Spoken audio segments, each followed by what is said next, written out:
How are you today?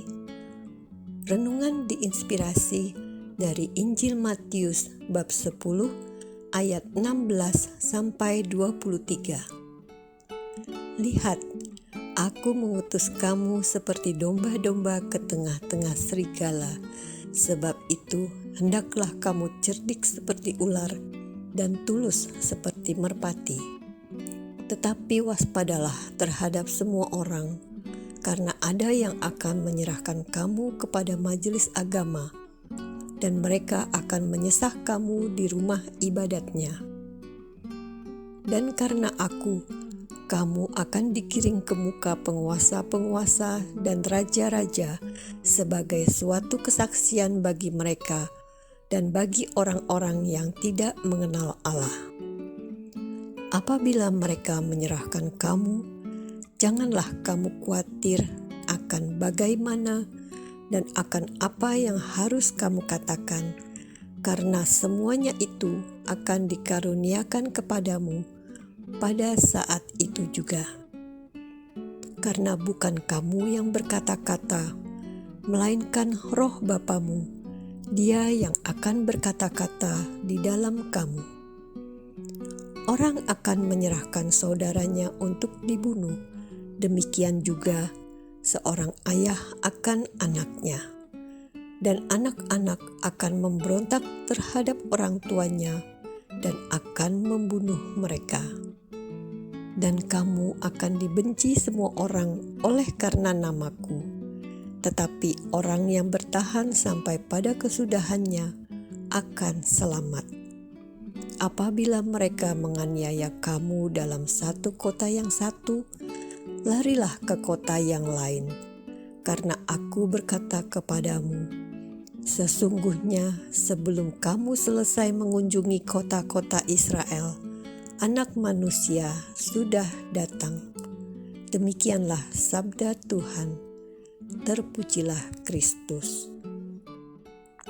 Bacaan hari ini masih tentang panggilan dan perutusan para murid.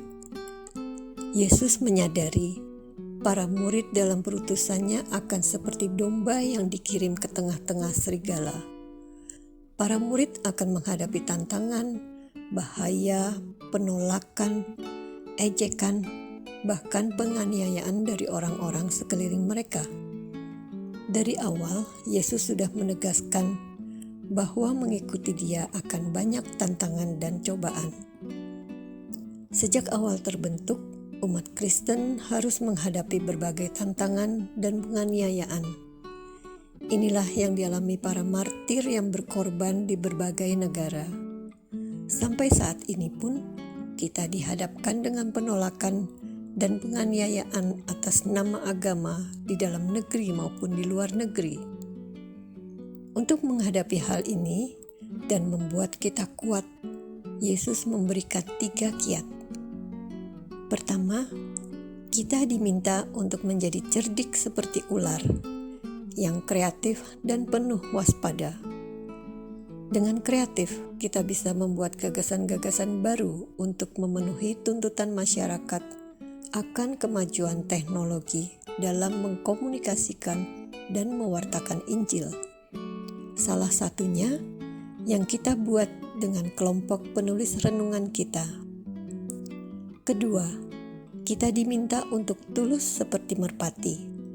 Dalam menghadirkan kasih Allah, kita harus jujur, sederhana, sabar, dan rendah hati untuk bisa mewartakan dan melayani dengan tulus hati. Ketiga, kita diminta untuk tidak khawatir tentang apa yang harus kita katakan, karena bukan kamu yang berkata-kata, melainkan Roh Bapamu, Dia yang akan berkata-kata di dalam kamu. Suatu ketika, atasan saya mengalami salah pengertian, sehingga dia meminta pimpinan untuk mengeluarkan saya dari timnya. Pimpinan yang sudah mengenal saya sejak lama berusaha membujuknya dan saya diminta untuk menjelaskannya. Akhirnya, saya tidak dikeluarkan dari tim, tapi saya didiamkannya. saya bawa dalam doa bagaimana menghadapi dia yang usianya tidak jauh di atas anak saya, dan saya mendapatkan dorongan untuk menyapanya setiap pagi. How are you today? Lalu saya lanjutkan dengan apa perasaannya dan apa harapannya. Awalnya krik-krik.